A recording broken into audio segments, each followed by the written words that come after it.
Cool word. Cool word. So if you can, you will avoid it. Messy? Yes. Yes. Very messy. Let's be concrete. Yeah. If you do not want to stand there and watch other people get rich and you being left behind, this masterclass about venture capital is for you. Whether you are seeking investment, maybe you want to work in venture capital, or just want to be a brilliant investor, hang in there because now we're going to talk some heavy stuff. Indeed. We have Kat here who's going to explain everything we need to know. And today we're going to talk about something that's called the rollover, which is a strategy you might heard a lot about, but today we're going to dive deep into that. So stick around, because after this episode you will have more tools in your Business Law Toolbox. Yep. Let's get it on. And remember, this is not legal advice, it's knowledge sharing. And today we are powered by the LE Fitness. Thank you for that. Kat, what is rollover? Yep. Cool word. Cool word. And we're going to talk about it in the VC context. Yeah. So we're going to use it broadly. We're going to talk about transactions where the ownership or the investment, the beneficiary, in some way, shape, or form stays the same before and after the transaction. Mm-hmm. Messy? Yes. Yes. Very messy. Let's be concrete. Yeah. So we're going to have 4 examples. Number 1 will be a rollover that's typical when you see in M&A, which is where an acquirer, regardless of whether it's a strategic buyer or a private equity firm, they ask the current shareholders of a company to not only accept payment in cash, but actually, in part or in whole, accept payment in shares in the acquiring entity. Okay. So we talked about venture capital having a limited lifespan. Yes, exactly. Investing, managing, and looking to exit.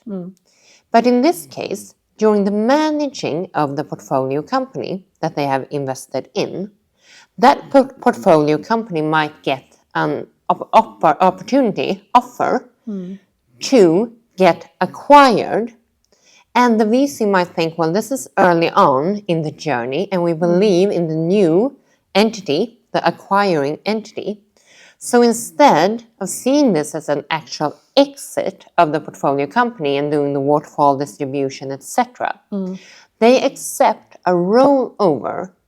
So instead of owning in the portfolio company, the VC rolls over the ownership into the acquiring entity. Oh.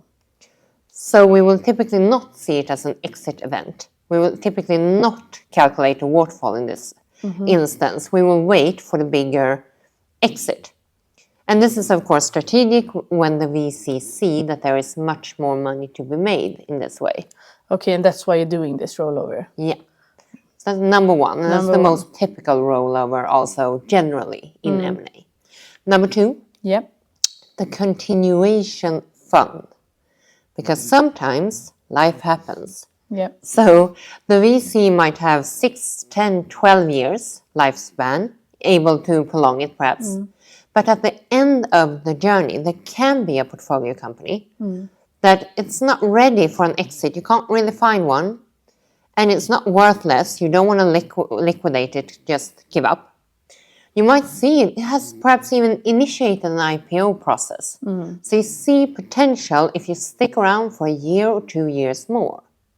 So then you can bargain with your LPs and set up a continuation fund, so that the fund, we talked about starting that Stellar Fund number 3. So at the end of Stellar Fund number 3's lifespan, you have this tech company that you believe in, that you see can make an IPO in 1 year, and then you know you will be subject to a lock-in for 24 months. So you need more time to make a great exit. So you turn to your LPs and say, you know what? You want to continue with me into a new fund? And typically the LPs will have an option to say yes or no. You typically cannot force them. But if you get sufficient buy-in, you can set up the continuation fund. You might have to buy some out and continue, and then make a grand exit, hopefully. So the downside is poor planning. It might not look too nice.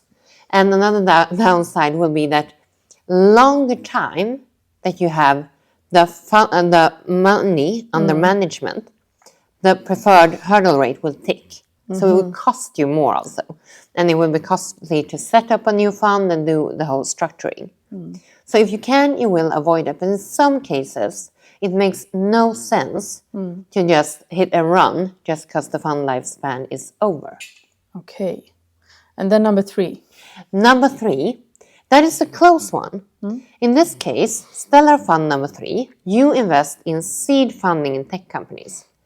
But you also have Stellar Fund Venture that invests somewhere between Series A to C venture financing, a bigger fund.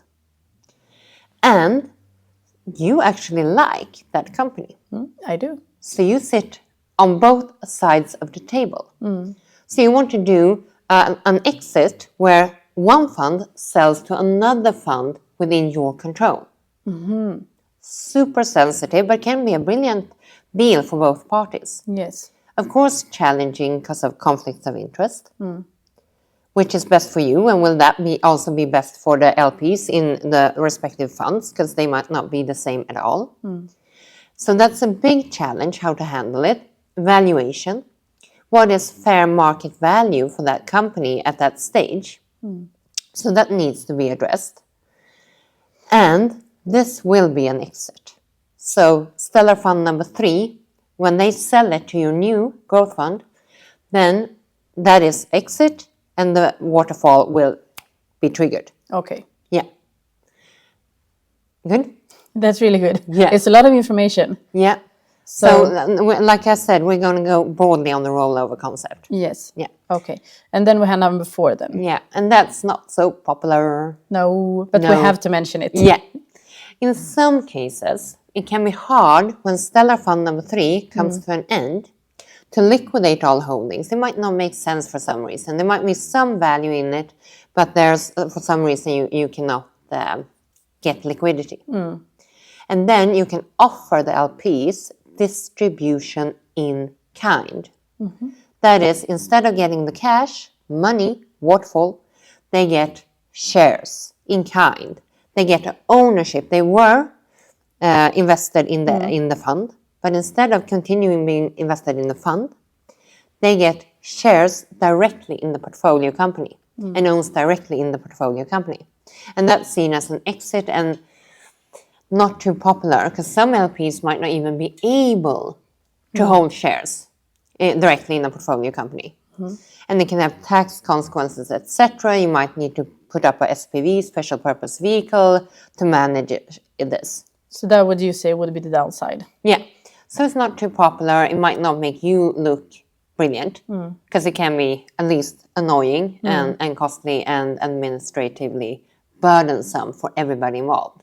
But it is a type of rollover where the beneficiaries, the ones really investing, will be the same, but the holding has changed from being invested in the fund to having a holding directly exposed to that portfolio company.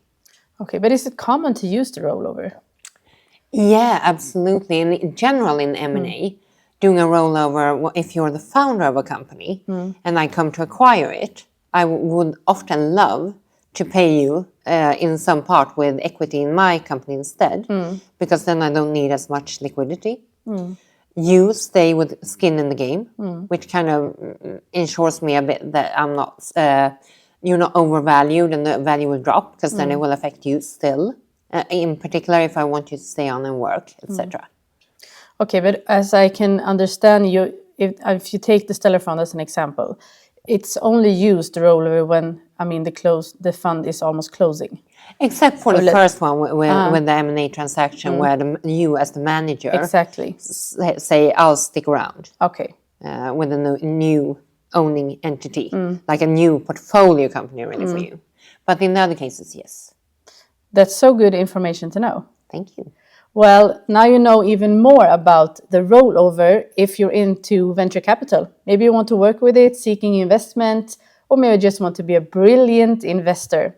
And if you've seen other examples and you want to ask us about them, what does this mean? I've seen this solution.